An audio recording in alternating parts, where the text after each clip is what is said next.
This is Jackie, and I'm here with Givers on day 4 of Bonnaroo. How are you guys hanging in there so far? Oh, easy. Are you kidding? Easy? We're fine. Easy breeze. I think we're okay. There's a nice breeze going on that helps. Oh, yeah. Good. Doing very, very good. Very happy to be here on the Bonnaroo site. What sets have you been able to catch? Well, really, we were just here yesterday, and then we just played here today, Sunday. So we only got to see a little bit last night. I saw Heim. You were sick, though. It was great. Yeah, I was too sick. No one was here. I was sick. She was real sick. She had a stomach virus, and she was throwing up like crazy, man. It was crazy. Threw up on stage in Houston. It was awesome. It was rock and roll punk rock. And for the record, Tiff is more punk rock than you, and she'll punch you in the face if you question that. And she'll throw up on you too. But I saw LCD Sound System, Tame Impala, some of the Ellie Goulding. Heim. My sisters on Heim are so good. I love you girls. And then also And then everybody at the Super Jam. Band of Horses. Band of Horses was rad. The first time I saw them. And then the Super Jam. Tiff singing the Super Jam with Kamasi Washington, and it was badass. It was fun. Yeah, it was good. Excellent. If you could sort of organize your own Super Jam with bands and artists sort of outside of your genre, who would you like to collaborate with?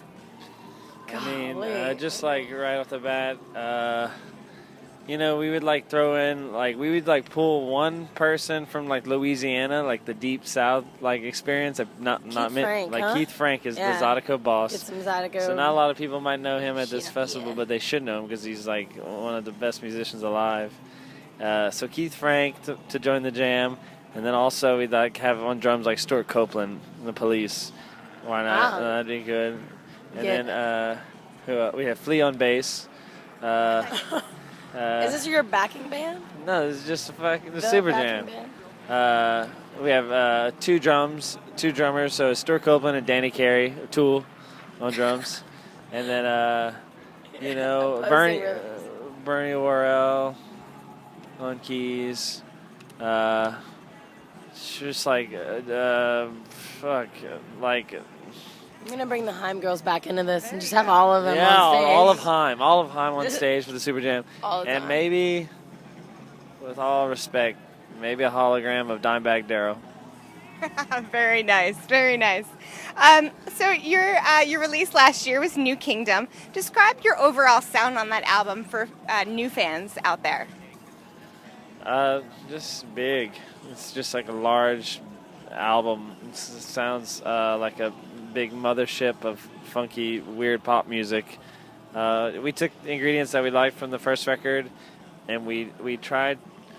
Well, I feel like we succeeded in creating an album that didn't rely on any of the cornerstones of the last record, whether it be Afrobeat rhythms or we just tried to take it many in other directions, but take it to a new place, but still retain certain feelings. And as far as the planet of Givers, we still try to keep the gravity of Givers, but we push that planet into some other solar system where there's different atmosphere.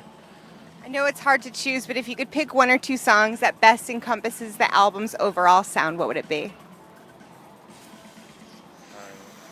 You know? Yeah. You have your two? Record high, record low. Tiff sings. It's so good. And then Bermuda. That's the most from the gut, honest human song. And then the most alien song, Bermuda. Okay, that's funny because I was gonna pick his song, Sure Thing. I was gonna pick that one, and then I was gonna pick Lay Back, which is kind of the long, funky outer space jam. So I guess you got to listen to 4 songs. Sorry. There you go. So how has New Kingdom evolved since your self-titled EP from back in 2009? How has your sound evolved from there to here? Ooh, the EP. I mean, I was recorded in a bathroom at our old drummer's house. I don't.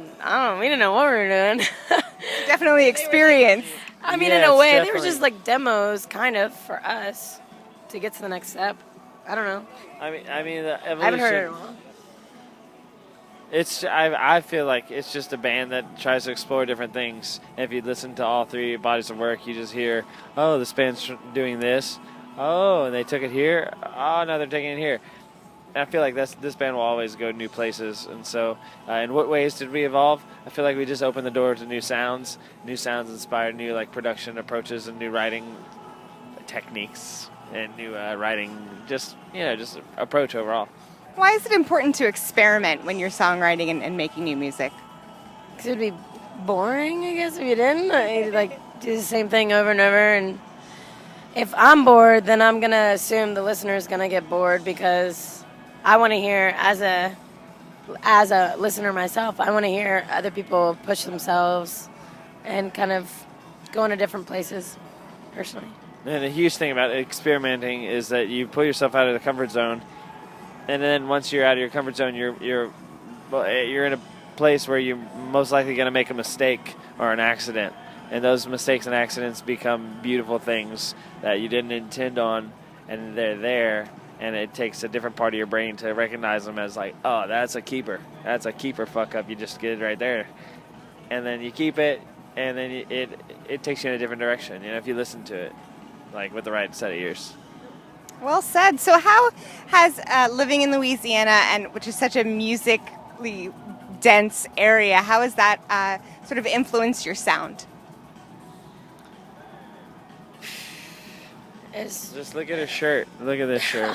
It says, I can't even speak this good of French. Regionnier Noir Nu ou Moray. It's like join or die, but it's all the parishes of Louisiana.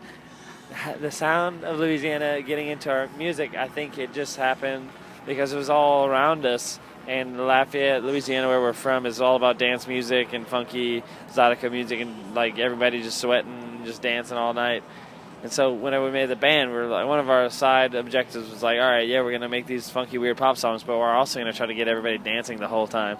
And so that's kind of a Louisiana thing, But at the same time, I played with a Cajun band for a few years and a Zydeco band. Those things just kind of like they're so good, and so you can't help but use some of it's all about stealing like in the right artful ways, and just to take a little bit of this and a little bit of that. It just kind of happens on accident. And part of sort of borrowing music, your music has landed on television several times. What was the spot that was sort of most meaningful to you or special? Whenever Up got on the FIFA video game, Oh, yes, it was a video game soundtrack. That was when That was really awesome, because whenever we went abroad to tour, specifically in places that football was very dominant of a sport, like Spain and stuff, it was just like such a heartwarming thing to go into a place you've never been and them already be so acquainted with you and like love your song and what you did. It was like really powerful, moving. Yeah. Excellent exposure. So what's up next for you guys after Bonnaroo? We have a couple shows this summer, some other smaller festivals in Bonnaroo, but probably equally as fun, I'm hoping.